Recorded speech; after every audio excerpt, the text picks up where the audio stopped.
Now, before we get into things today, I'd like to apologize for any potential confusion.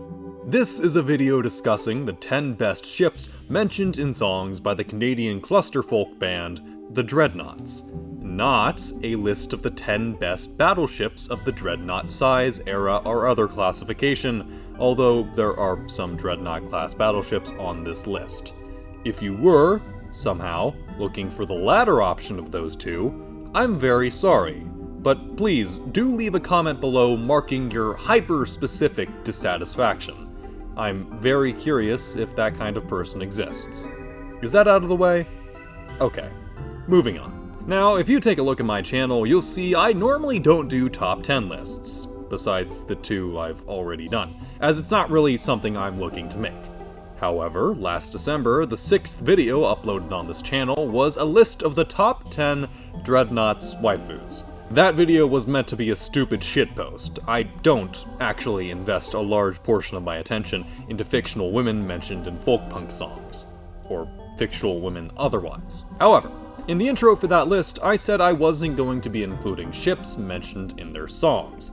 This was a reference to two things. One, the common practice of referring to boats with female pronouns, and two, that one Japanese video game starring battleships reimagined as anime girls. Now, weirdly, by excluding these ships from the original list, the only logical follow-up would be that they warranted their own separate ranking. So, thanks to this one comment from Steven Anderson and my own sheer amusement at the idea, that's exactly what I aim to complete.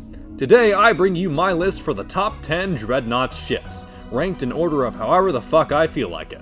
Let's get started. But before we get into that, I'd like to give an apology for the other ranking, the Dreadnought's waifu ranking. I accidentally used a picture of Wormley instead of a picture of Kate. I will say, in my defense, that there aren't a lot of pictures of the Dreadnoughts online, so I saw a woman and was like, yes, woman.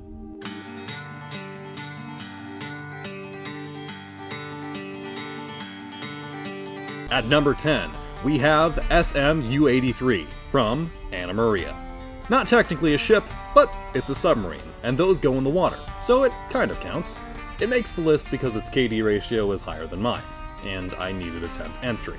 Ah, Sally Brown, she's a nice young lady. Number 9, Sally Brown.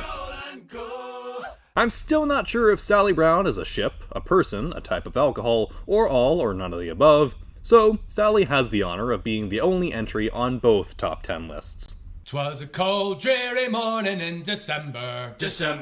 Number 8, the Hotspur from Patty Layback. The Hotspur gets a low ranking because the captain was hauling actual piles of shit. And even worse, Belgians. Number 7, the Anna Maria from Anna Maria. The owner of the Anna Maria might have been a vengeful motherfucker, but it still got absolutely wrecked by SMU-83. And that's the power of German engineering. Oh, come let's join Rosie Bella. Come let's join Rosie Bella. Number 6, the Rosabella from Rosabella. The Rosabella is a deep water ship with a deep water crew. A deep water ship with a deep water crew. She can hug the shore, but damned if we do, aboard the Rosabella. Heave away. Number 5.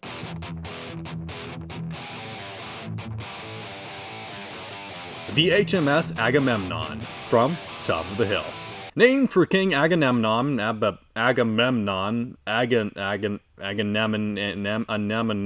named for the King Agamemnon of Mycenae, featured in Homer's Iliad, this British battleship was the second to last pre-dreadnought ship ever to be built. It survived multiple campaigns through the First World War and was ultimately converted into a test dummy for naval experiments. Badass name, World War veteran, and went well beyond the call of duty. The HMS Agamemnon gets the number 5 spot. The smartest clipper you can find is ho-way, ho-wa, you most done. Number 4, the Margaret Evans, from Eliza Lee. I mean, the smartest clipper that you will find is the Margaret Evans of the Blue Star Line. And she's never a day behind her time. That sounds like a 4th place winner to me.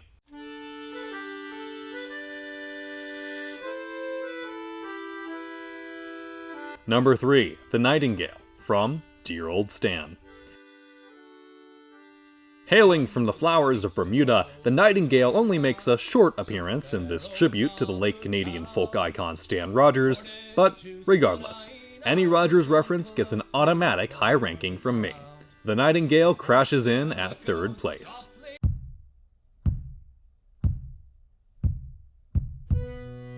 Number 2. The S.O. Northumbria, from Roll Northumbria.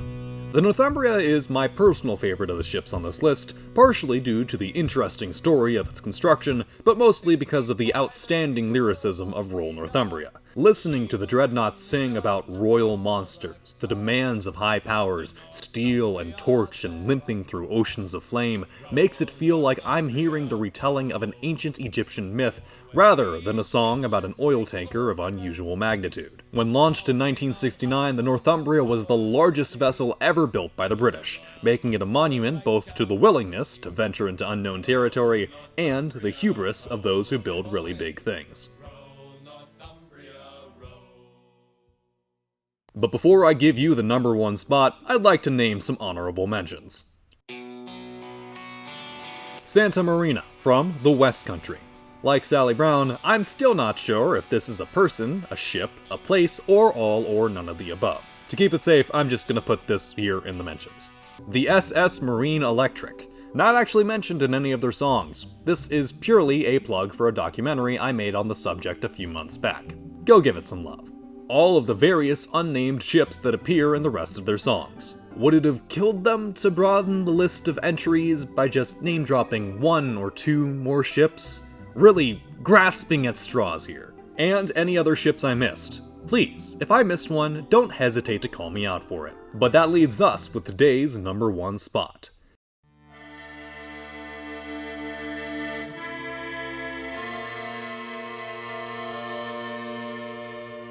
The HMS Dreadnought, from the Dreadnought.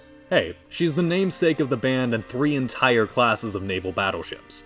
What did you expect? Just the mere construction of the Dreadnought brought about an arms race of battleship design and stockpiling that rapidly advanced 20th century naval warfare. Even though it was eventually outgunned and outsized by those later Dreadnought-class vessels, it was never truly outclassed.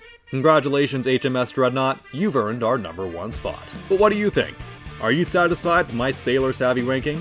Or was it just a boatload of nautical nonsense? Either way, I don't care. Thanks for watching Watch Mojo, and as always, freak out.